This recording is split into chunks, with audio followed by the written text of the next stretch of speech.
Welcome to Fire Engineering Blog Talk Radio. This is Tom Merrill, and today's installment of the Professional Volunteer Fire Department is live from FDIC 2023. We are live just outside the showroom. You can hear a lot of commotion, people walking by, people waving.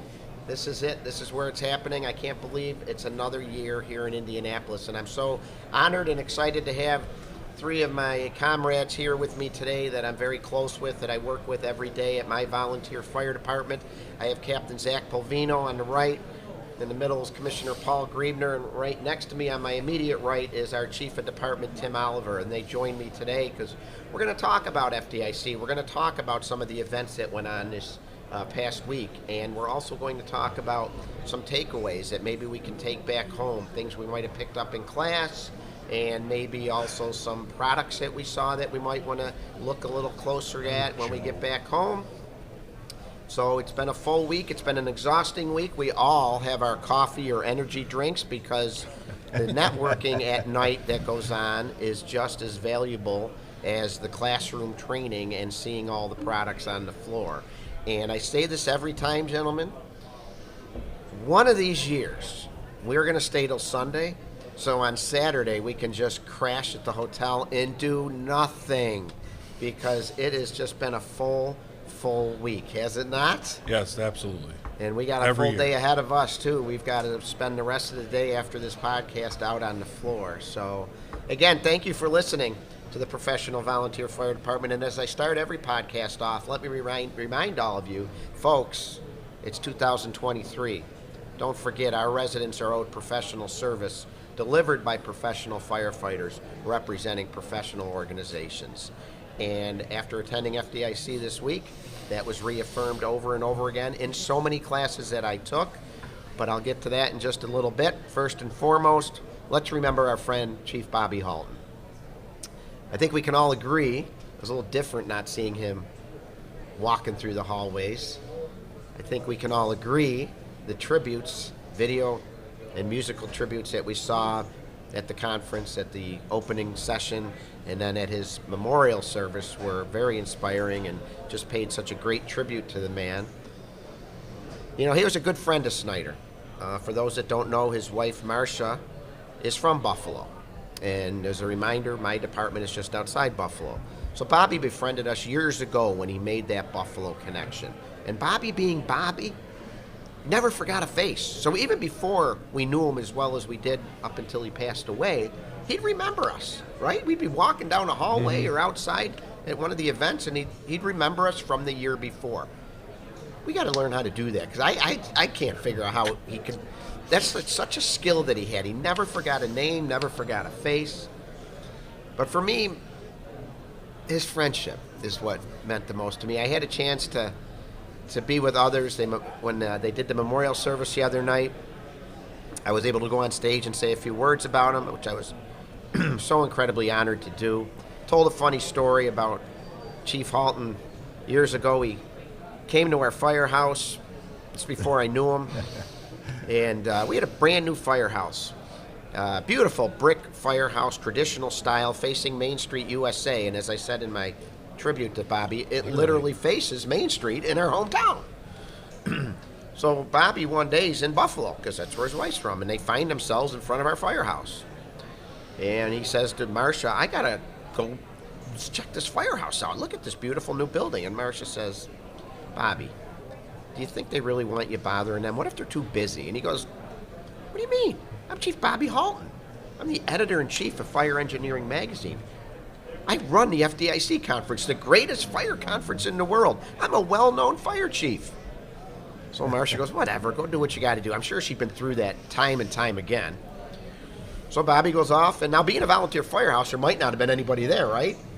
We don't staff it 24/7. Well, he rings the bell, and a young firefighter answers. Bobby looks at him like as if expecting this firefighter is going to immediately recognize him, roll out the red carpet.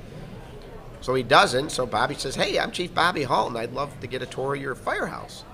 And the young firefighter says, not today, Chief. We're not doing tours today. And with that, he bid Bobby a fond farewell and closed the door.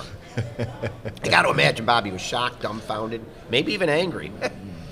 But he had to go back to the car where Marcia was waiting, and she just looked over at him and said, "Well-known fire chief, huh?"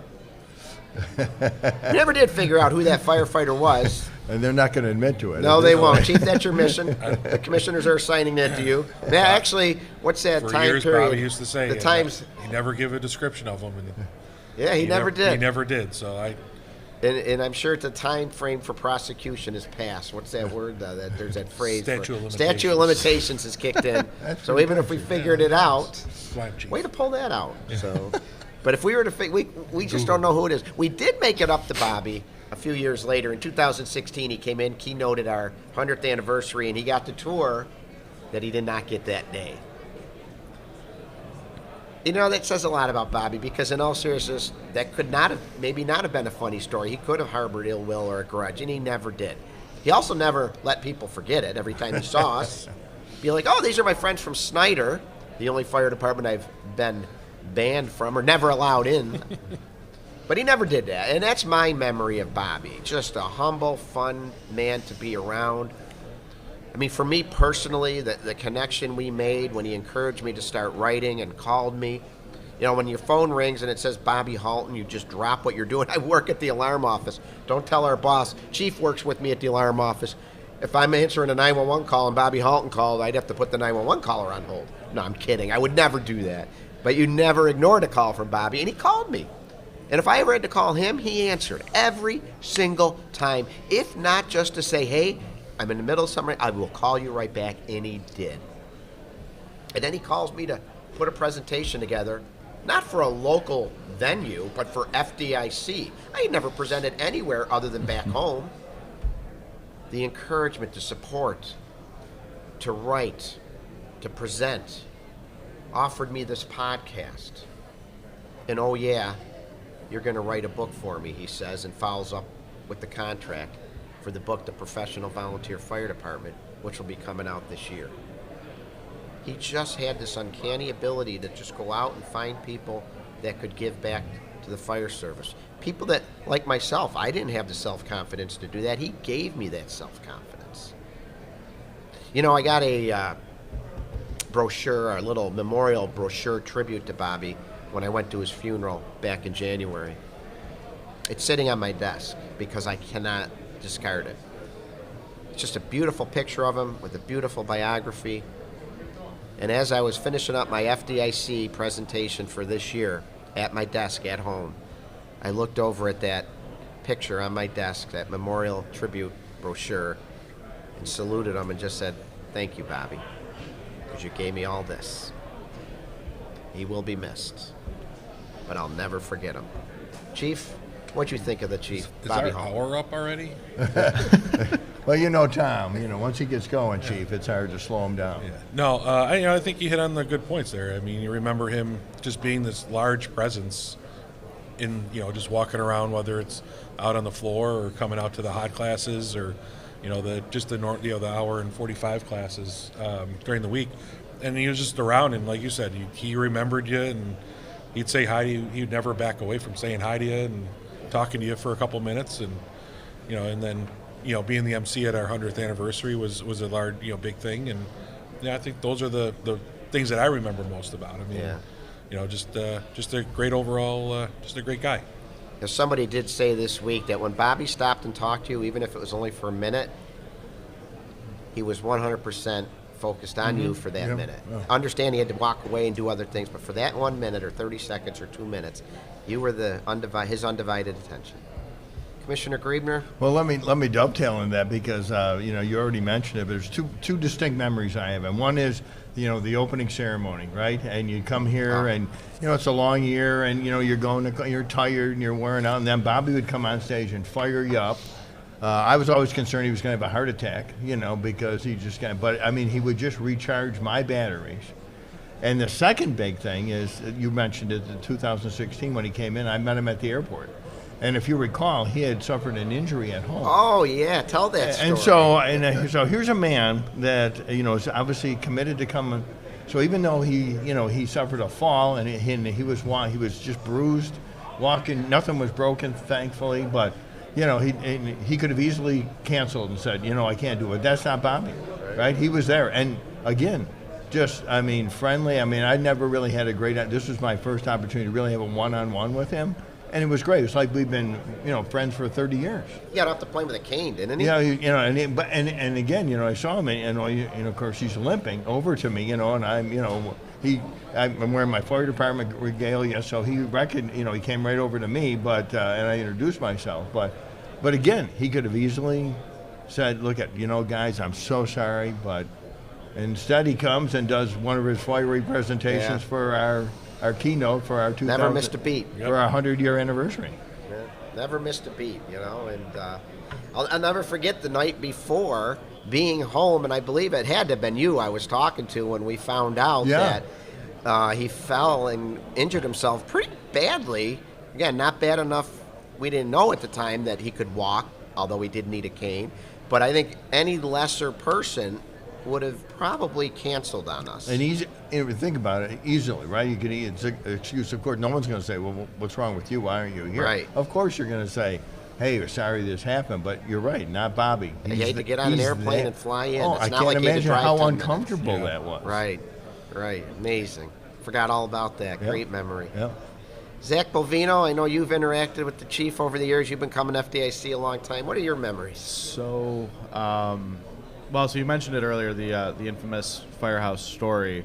There was one year when I was standing in one of the hallways here for waiting for a hot class, and Chief happened to walk by. Saw there's 100 people there. We're all wearing blue fire department shirts of some sort, right? Because that's our color.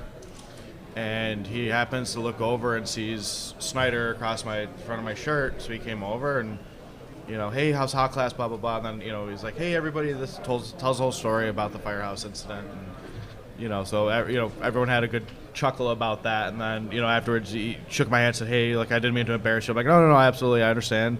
So it was a nice moment, to, for that. And obviously, we had to go on and meet other, everybody else, trying to shake his hand and everything for, the hot classes. But yeah, it was, that was, I think, like Tim said, nice guy, just, shook your hand, said hello type of thing. So,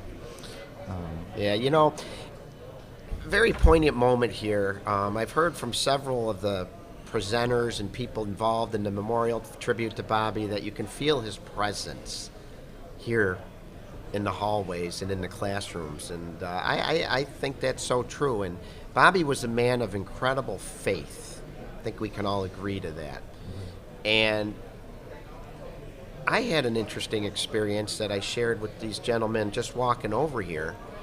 You talk about faith, and then there's a Bobby connection here. There's a family connection. So I have a second cousin that lives in Indianapolis, and I don't get to see him at all because he doesn't come back to Buffalo very often. And I did see him every year, a few times a year, back when I was a kid and he was a kid, at our family picnics and gatherings, as the chief likes to tease me. Merrill family party season. Family party season's about 365 days a year. I have a very large family. We have a lot of fun together. So anyway, he moves here to Indianapolis, and 3 years ago or 4 years ago, he decides to walk through the conference center, my second cousin, just to see if his second cousin Tom Merrill is going to be here. And don't you know, I turn a corner and bump into him. That was 3 years ago. It might have been 4 years ago. I can't remember now with COVID. But I can tell you this happened 3 times in a row. It happened again last year, walking through this cavernous, humongous conference center where you can go in one of 50 directions. He decides at a given moment to walk into this conference center in the exact same door that I might be walking in, and we cross paths. So it happened 2 years in a row, and again this year. I'm walking back with a group of Snyder firefighters after lunch. We walk into the building. We could have gone right. We could have gone left. We went right until one of my firefighters says, hey, I got to get something over there. So we stopped, turned our way around and went to the left, go around the corner, and there's my second cousin, who picked that exact moment to walk in to see if he could find me. No texting, no communicating ahead of time, nothing like that. That's fate. And we joked that it was his father and mother who are deceased, my father and mother who are deceased, and all our relatives up there making sure that happened. And it's very poignant, and it is fate. And I think I can attribute that also to Bobby. Because Bobby was a man of family. He was a man of faith. And I think he made it happen again for me this year. But his presence is here. And I had a chance to talk to his family at the memorial service, his beautiful wife, Marcia, and his sons, Dean, Ryan, and Evan, who are just wonderful young men. And I said, you know, your father gave me this. All these firefighters that I got to know through Bobby and through FDIC and this great experience. And I'll never be able to repay him, but I'll never, ever forget it, never stop thanking him. And he just said, Bobby loved firefighters. And if you are a friend of Bobby's, you are a friend through and through for life. And he said, you don't have to thank, because I thanked the family for Bobby. He said, you don't have to thank us. You know, you were family to him, and now you're family to us. And they're just a wonderful, wonderful family. But I don't think it could have gone off any better here at FDIC 2023 to memorialize Bobby. So thank you for that, gentlemen. Thank you for your memories. How about we start the show, huh? FDIC 2023 it never gets boring. I'm exhausted. It's like a good workout, right? You're tired, but it's a good tired. The week ain't over yet. Full day ahead of us. We're gonna walk full day today. We're gonna walk the show. A lot of steps today. We're gonna go over to get your steps up. Yep, you will get your steps up. Oh, yeah, absolutely. Oh, and I'm gimpy. They're making fun of me. I think I might have mentioned it on my last podcast. I'm not even sure, but I had some ankle surgery in early March, and I thought, by FDIC, I'll be fine. Well, I've been doing okay.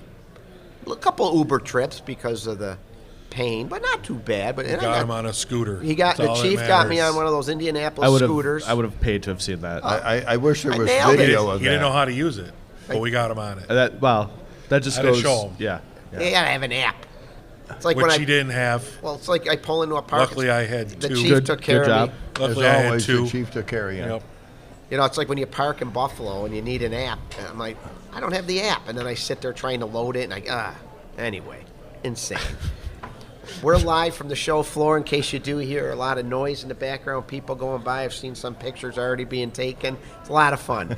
But this is an exhausting, exhilarating week that just recharges your batteries. There's fire service legends here to mingle with and talk with. And one of those legends that I'm pleased to know, but sit in his class this week, Chief John Norman. Oh, I bet you these are my notes. Now, Zach, you have your notes? Yeah. These are my notes. See how messy? Yeah. Zach, will you hold your notes up? This is embarrassing.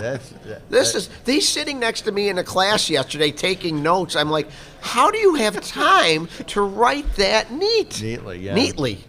Grammatically incorrect and grammatically correct. Look at mine. Mine are falling apart. I got scribbles. Zach, how do you do that? I can't write fast enough to catch what the instructor's saying, so I'm writing even faster. He's like block lettering perfect. It's amazing. I don't know. It's all that time spent in college learning how to letter. College paid off? Yeah, something. Engineering, you know. Yeah. So I took Chief John Norman's class. It was fires in strip malls and stores and taxpayers, and it was just a phenomenal class. I got pages of notes. I'd like to come back and put a presentation together for Snyder. That's what we do, right? That's one thing we do. Let me tell you a little bit about Snyder. We send traditionally 10 firefighters to this conference. And it's traditionally officers, commissioners. This year we changed it up. We brought 2 firefighters. They're not in the officer ranks. They're relatively in the new side of their career. One's within a year of starting. The other's a few years in. But we wanted to plant the seed. How do you think that's going, Chief? I think it went really well. I think just talking to both Chris and Rosie was just, I think they were really enthusiastic, when we brought it up to them about coming, and I think just their experience has just been mind-blowing for them. They got the FDIC hook. They're Yeah, hooked. They Chris, drank the Kool-Aid. I'll tell the story about Chris when we first got here on Sunday. Chris nerded out, immediately and bought a FDIC jacket and 3 hats. Well, right after we got our badges Friday or Sunday afternoon. So, right then and there, I think he was hooked. And Rosie, I think talking to her a couple times this week, she's really enjoyed her classes, and she's learned a lot. And I'm just happy that both of them could make it here. Yeah, absolutely. Zach, I know you spent some time with them. Yeah. And what do you... So, so you talk about like the networking and stuff afterwards. So Chris and I, after the stuff yesterday afternoon and evening, we went over and had a adult beverage and a cigar, and we were talking about the fire department in general, our fire department, and we were talking about some of the stuff as, somebody who's, for Chris, who's coming into, a couple years now in and kind of moving up and looking to move up, and where, he's looking to go and do, and things to think about, and the experiences that he learned here and the different classes, and, what to take back and how to use that, in at home, and, development of something, or even, just, expanding on some ideas and looking at things differently, and making those connections as to why, at drill, myself or one of the other captains might be teaching something, and kind of get that idea of, okay, this now makes sense, a little bit more sense. Those connections are made a little bit better. So we had that kind of conversations like that. I know he's definitely enjoying it. Rosie, she said she's like a kid at Christmas morning, like every day, like waiting to come in, looking for a hat. She's looking for a specific, type. Well, one that will fit Chris her. has 3 of them, so One that fits her tiny little head. Yeah. Gotcha. Chief Lasky always calls FDIC Disney World for firefighters, right? You think they're feeling that? I think so. So, I think so. I was going to say that I wanted their reaction after they get in the show here behind us. Yeah. And they just get overwhelmed with everything that's here. I mean, just everything that's here. Yeah. And so I'll be interested to talk to them tomorrow, as we fly home. But I think the other thing it does is, the fact that we have 2 firefighters coming this year, which we hadn't done in the past. You're officer, commissioner, Right. But to do that going forward, for next year and the year after, I mean, I think it just... And these are our future officers, too. And so it's just perfect. It's just a great opportunity. And it might plant a seed to keep them with us for a while.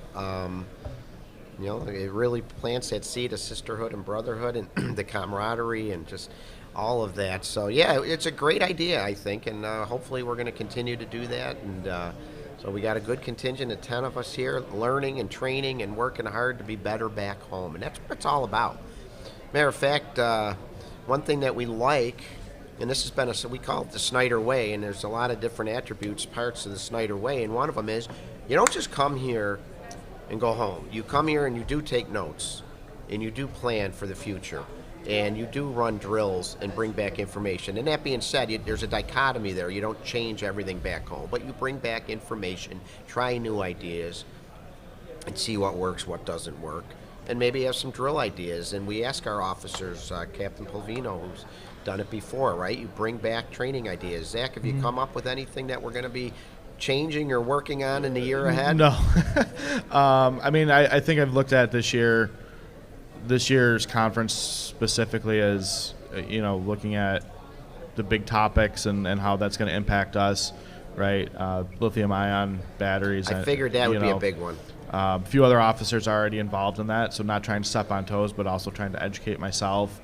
So working with them, I think at some point, talk about writing, our own standards. I think at some point, Joe and I will probably sit down and write our department SOG for it, and it's an evolving process to get there. But, you take information that, Joe's pretty knowledgeable about what's going on in the industry from his own research, but you add to it what we've learned here.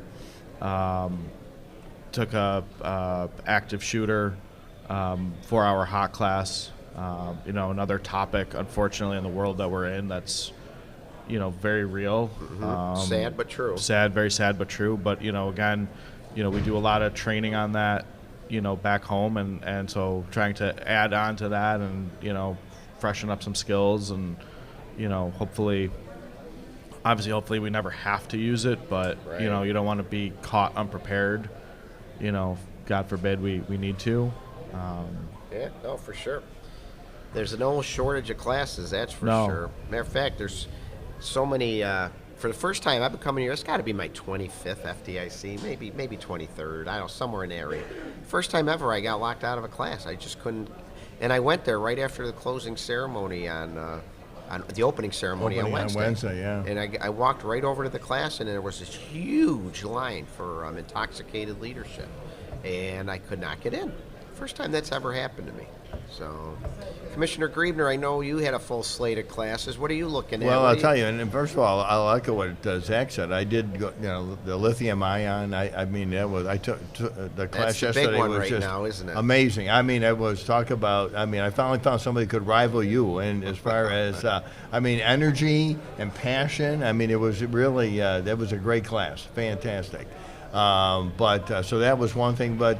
The other thing is recruitment retention. I know Zach is super involved with, as we all are, but I know Zach was specifically. But so I did that. But my big passion, as you know, is firefighter cancer, and so I was able to attend a couple of those classes, get a lot of information. It was mentioned yesterday in the general session, and I want to just remind everybody about the National Firefighter Registry. And I would encourage everybody who's listened to us to participate in that.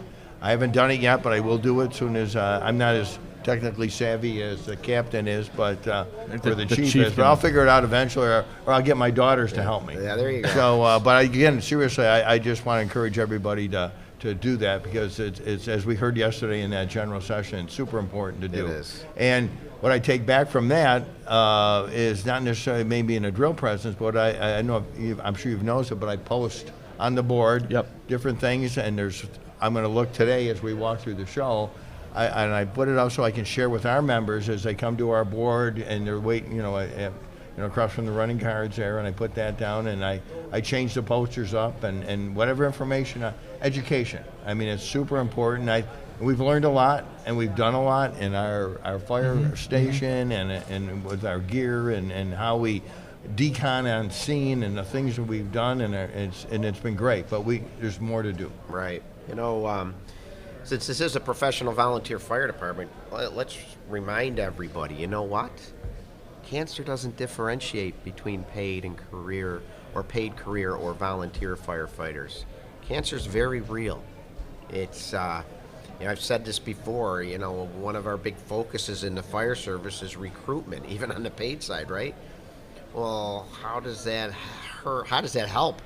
Join the fire service and get cancer, right? No. So you've got to show that you're taking the steps to educate your members and to help them mitigate their cancer risk. And thank you for reminding me, Candace McDonald from the National Volunteer Fire Council came up to me in the hallway and gave me a package of posters. Oh, so excellent. With the cancer message, cancer awareness excellent. message. I'm glad. Folks, as a professional, understand this cancer risk is very real. I tell the story in my presentations that we had 3 firefighters from my town, the town of Amherst, New York, die in a 15-month period. 49, 53, and I don't have the exact age of Mike Morris, but I'm going to guess he was right in there. We lost Mike Morris, chief from East Amherst. We lost Chief Radar Riley, chief from Maine Transit. We lost Chief Mark Heim from North Amherst, who was a dear personal friend. All of them were dear personal friends. Mark Heim was also our department mechanic. And the only similarity in their deaths was it was a crazy, funky, unexplainable type cancer.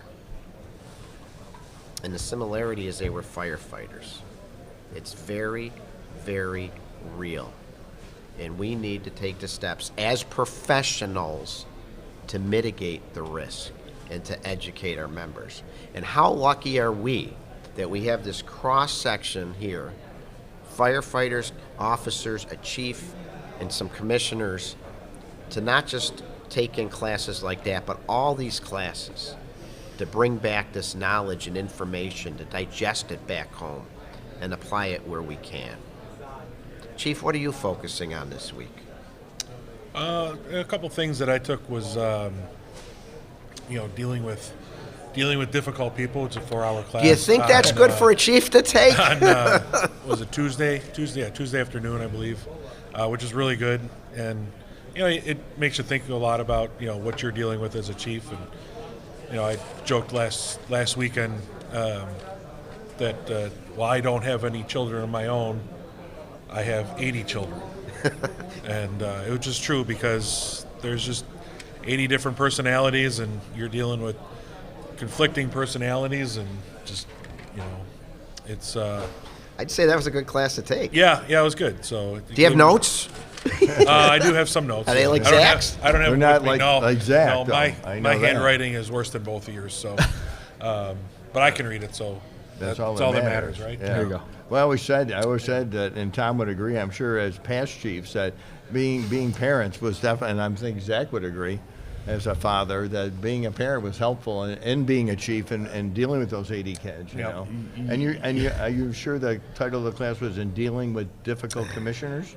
No, I thought no, maybe not that- yet. Not yet. Not yet. No. That's a good answer, Chief. Yeah, not Thanks. yet. Yeah. Chief, you're entering your second year now as chief of our department. You just got installed. We were all at our fire department installation banquet the night before leaving for FDIC on Saturday. And so you were starting your second year. Anything you've learned, anything you want to pass on to maybe a chief that's going to be coming up the ranks? Or I know you and I have shared some great conversations about team building and Yeah, listen to your people. Use the strengths, and they can help with the weaknesses of others. And everybody can't be 100%. Go to rah every 365 days a year.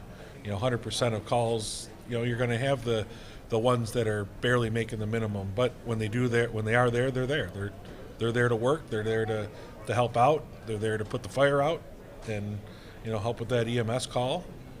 So I think just listen to what people have to say, and you don't have to necessarily do what they have to say, but you can listen to it and apply it whichever way you want. And I think that's something I've learned over the last year. That one word that comes up a lot in all the leadership classes, and it's so true in the volunteer ranks. It's the R word, respect, right? People come from all different backgrounds, all different learning curves. Everyone. And another thing I learned once in one, I think Zach, I probably wrote it down in one of the leadership classes. I know you take a lot of those. Everyone's dealing with something. That's a good reminder. Everybody's got something going on in their personal life. And another thing I learned is, some of us, especially when we're officers, we're so gung-ho, we're so into it, we drop what we're doing day in and day out. And if we could do it for a career, a lot probably would. But then there's the average firefighter that joined their volunteer fire department just to help out. They're not interested in making it a career. They're offering to help whenever they can. They're a banker, they're a teacher. They have a career some other way. Maybe they're even retired but prefer to travel 3 weeks out of the month, whatever it is. And I think sometimes those that are really passionate and gung-ho need to take a step back and understand that not everyone has that drive and passion, but when they're around, they're going to give you what they have. And I was talking about this before the show with these gentlemen that, you know what, they often stay out of all the internal BS and that. They just show up, do their job, and go home. And when they're home or on their business trip or whatever, they're not thinking about the politic of the day back at the firehouse. And, I think that's important to remember. And as long as they're meeting their requirements, stop hassling them. Stop, everyone brings something to the table. And if they're meeting whatever minimum requirements are that you have, now, I have talked to departments that have no minimum requirements. So then how can you be upset? Folks, you got to establish minimum requirements. And it doesn't have to be meetings. How about training and call participation minimum requirements that are reasonable? And if you have to start cutting to make it easier to retain members, my opinion, just Tom Merrill, get the meetings out. Why do we mandate you have to go to meetings? There's minutes. If there's important information that needs to be relayed, there's email blasts. The chiefs can do a newsletter. The president can do a newsletter. There's bulletin boards in firehouses. Nobody reads anymore. Okay, send it out in some informational video then. Point is, get creative. Think outside the box. Because as we've learned, it's 2023. We're living in a different world, and this different world means we need to try new and innovative things, and that comes to recruitment. And the other side of it, retention. Hey, how about the 3 R's? Recruitment and retention equals respect. Did you just create Write that just down, now? Zach, in your neat Zach, writing. would you write that? Oh boy, now, oh boy. You think you'll want a banner? Recruitment and respect your members. And I think the chief will agree. It's about building a team. Everyone brings something to the table. Yeah, and I think you gotta learn that you can one of the dealing with difficult people class. They talked about the generational divide, and you have the guys that were born in the '60s, and then the newer members that they may have been born in the 2000s, and there's a huge difference. And one of my things last year at my installation speech was, the newer guys have to listen to the more senior members because they've been around, and the senior members have to listen to the newer guys because newer firefighters that might have different ideas on how to do things better. So, AKA respect. Yeah. Mutual respect. Right. Back and forth and everything. But, Where'd you hear that? You probably said it, Chief. Was that in the class yesterday? No, it's so true. That's another thing. This generational divide. We joke about it. We joked about it in my class. Firefighters coming in today don't know a Phillips head from a flathead screwdriver, and they call it plus and minus. And it always gets a laugh when you say that. Yeah. Chief Salka's the one that told me that one, I think. That hello there, Chief. The firefighters coming through the door Walking today. by. Tom Merrill here. They're throwing stuff. Chief Jason Holdelman just walked by. It's just a good friend, great guy, great chief. A lot of great leadership books that he's written, and a lot of great instructing he does. So, again, live at FDIC, the glass partitions here, people waving, a lot of activity, a lot of action going on. So I think. Sorry, I think No, you go said ahead, something. Zach. I had a thought. No, go ahead. You and the chief were talking about that. I think you hit on something that's kind of interesting. And you're right. We do talk about. I just focus a lot of my time, non-operationally, on recruitment and retention. And you talked about newer members coming in and not knowing something. And I think that's where it's incumbent upon us as officers and as senior firefighters to understand that and remember that when we came in, most of us didn't know anything either. And teach them, right? And pull them aside. I remember being a brand new torch boy and now a former member pulling me aside and walking me through the pumper and saying, this is where this is what this does. He took time out of he was upstairs in our firehouse doing it in the workout room. He took time, came downstairs, said, hey, I saw you poking around. This is what, everything is. And, that kind of stuck with me for a little bit, and then thinking about over the past year how many members we've brought in our department. And, I spend a lot of time with them as the PPE officer and doing the, protective equipment and walking them through the process of how their turnout gear works and everything. But then, having an opportunity to walk through and spend some time with them on the pumpers and say, this is where this is where the fan is, this is where the toolbox is. If you don't know something, ask and we'll find out. We'll help you. And we'll, but I think that's some of that generational gap, right? Like we can't just expect everybody to know everything, so we have to help. And you can't yell at them for not knowing.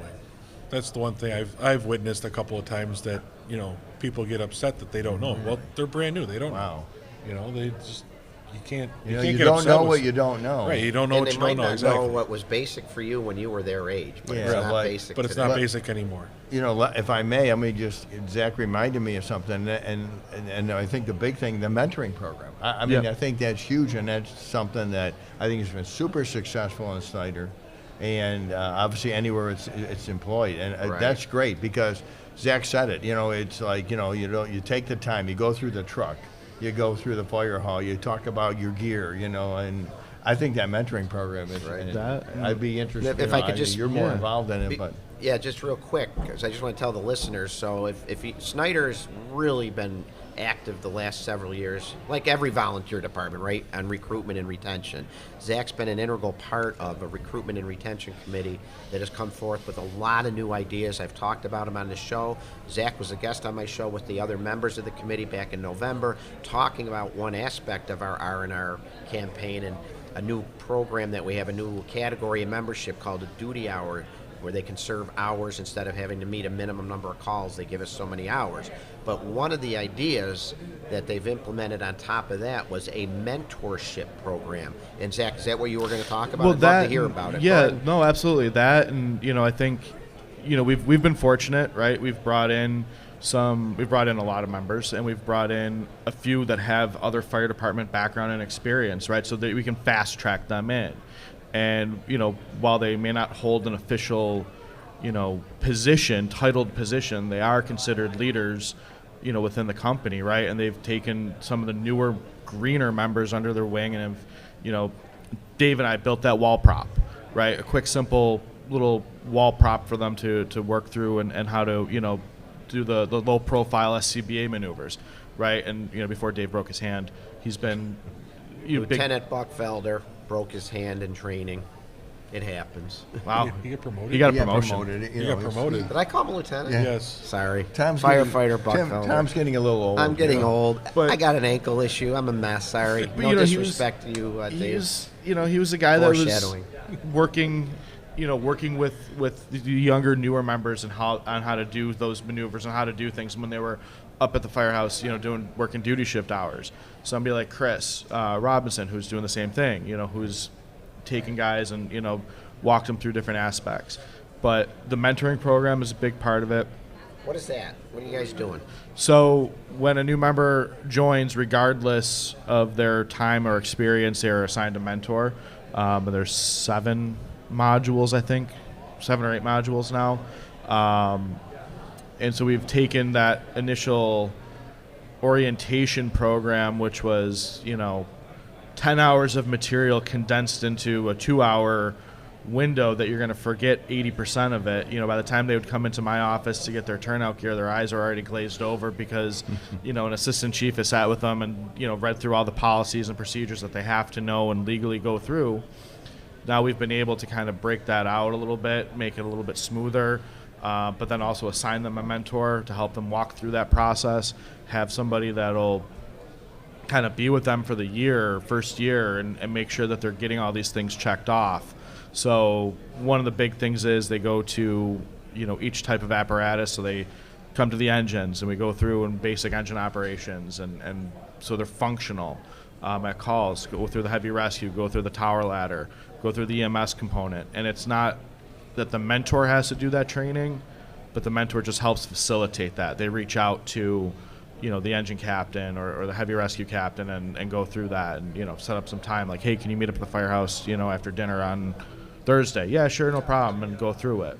So you're not just throwing gear at them and say, go to calls. No, Like- I mean... Like was done to so many, right, over the years?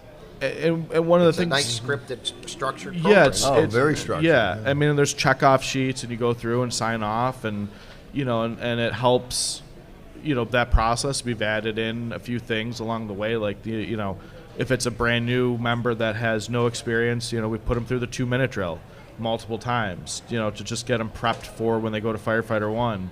So then when we go to those classes to help out, you kind of look at your own members and watch them smoke the other candidates or other firefighters there because they've been practicing. Right. And it's two-sided. Your one side is some skills, and the other side is the informal material. Some do's and don'ts, rules of the firehouse, understanding the limitations of your gear. And one module, which I'm very excited about, is history. We sit them down for an hour and explain the history of our department and let them know why they should be proud not just to be a member of our department, but a member of the Great American Fire Service, and establish some expectations in that history presentation about this reputation we enjoy and how it's their duty now that they volunteered, they signed the application. It's their duty to uphold the strong traditions of the fire service. And one thing I discovered, and there's something we got to remember with the generations. Okay, so senior members out there, remember, there's no alternative coming through your doors that's going to replace the firefighter. You have to take in who's coming through your door. And in the case of the younger generation, get to know them. Respect them. There's that R word again. Learn from them, because this is a very smart generation. They are very smart. They know things that we didn't know at their age. Put them to work in your firehouse and take advantage of those talents. However, also pass on your strong values, your strong traditions, your strong customs, your ways of doing things. And junior members, you don't get a pass here either. Respect the senior members. Listen to their stories.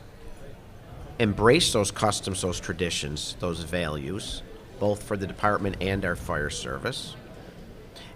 Let me give you one example. Go to the wakes.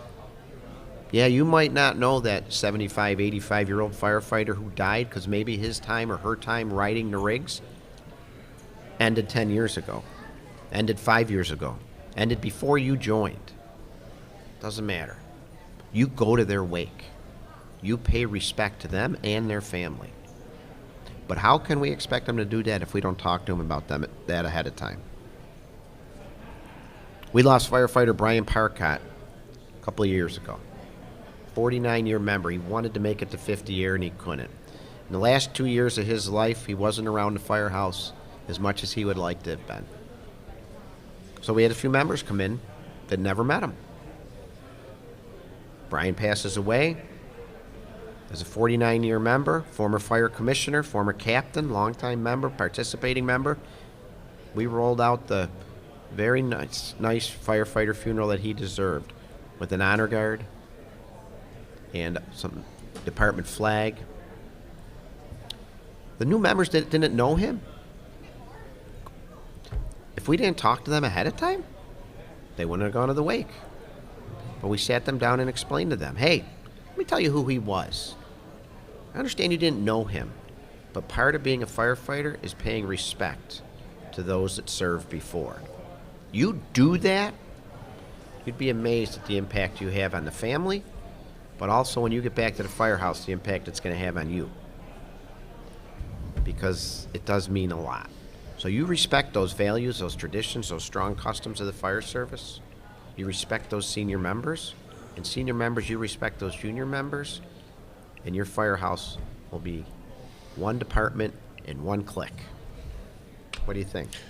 Yeah, and I think that goes along with the newer members, both young and older that that may look at a guy with 30 years that doesn't go to many calls anymore, and they look at him like, well, what are you doing here? Like you're not doing your job, but not knowing that 20 years ago when they joined or 30 years ago when they joined, they were the exact same person. Like Yeah. They were not, 30 years later they're the same person, but the person that's saying that they're not anything, they were that person, gung-ho, going to calls, Getting out of bed, in and out of bed. officers, when they joined up and, getting out of bed for the 2-3 o'clock a.m. calls, they don't know. They think that they've been there for 30 years and that's what they've done the same exact thing for Right. 30 years, and in many cases that is exactly the opposite of what the reality is. I can think of so many right now that,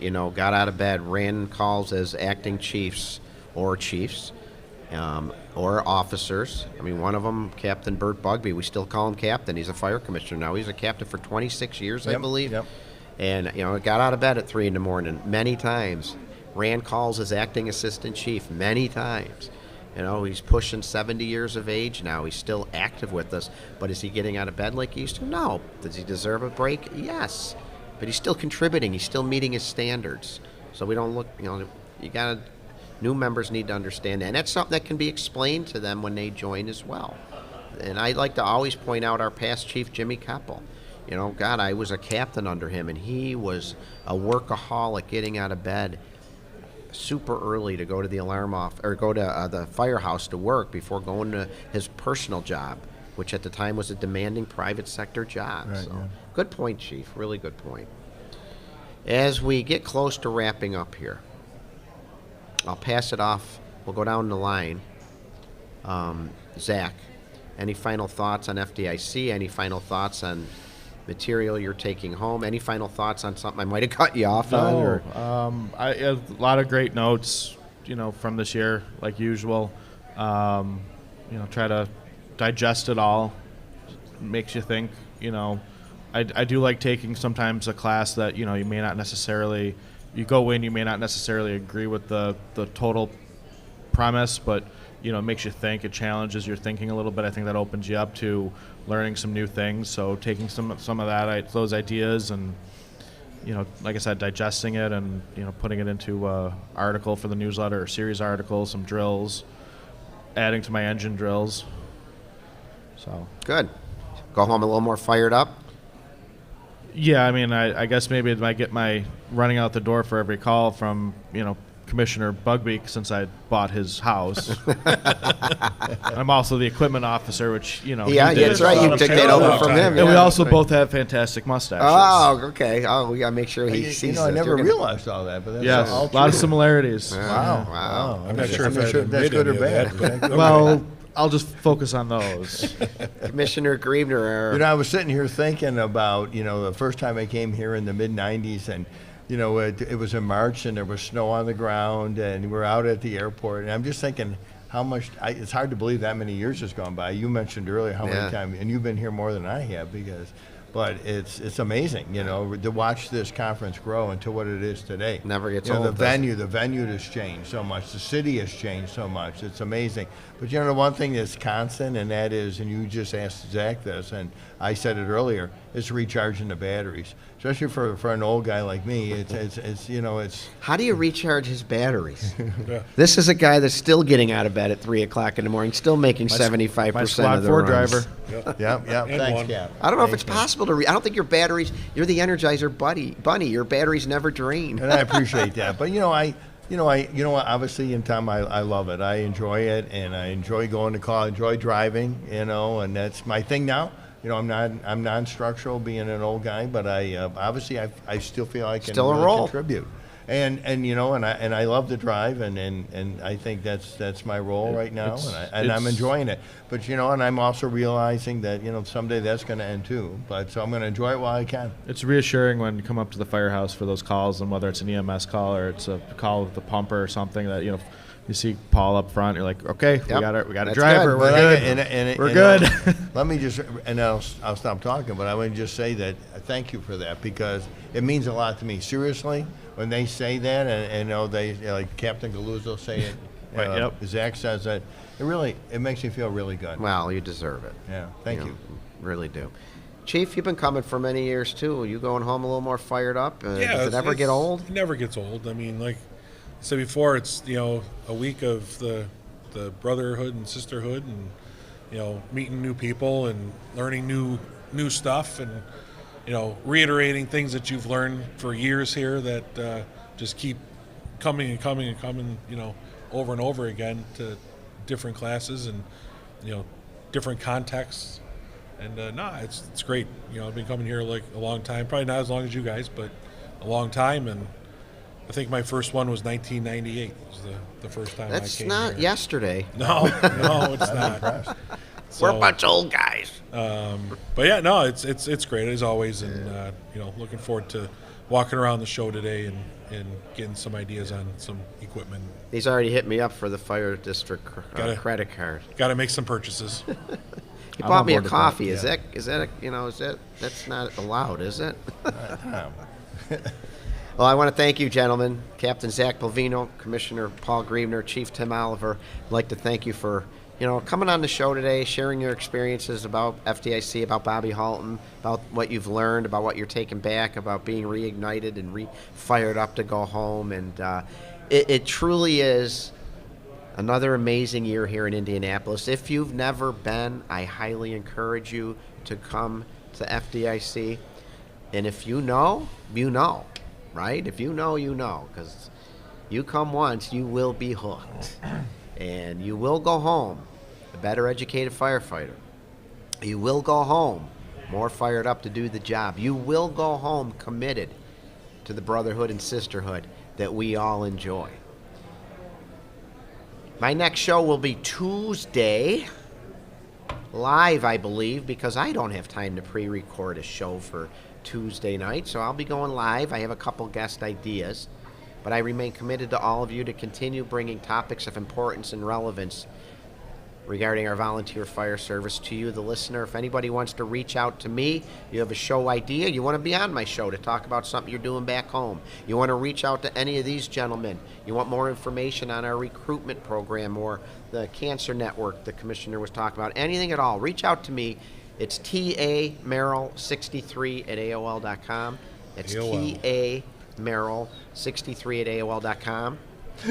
My kids make fun of me, as the chief just did, because it's AOL. Wait a minute, he's still AOL too. What am I talking about? But no, feel free to get a hold of me. And remember, our residents are owed professional service delivered by professional firefighters representing professional organizations. Thanks for listening in. Take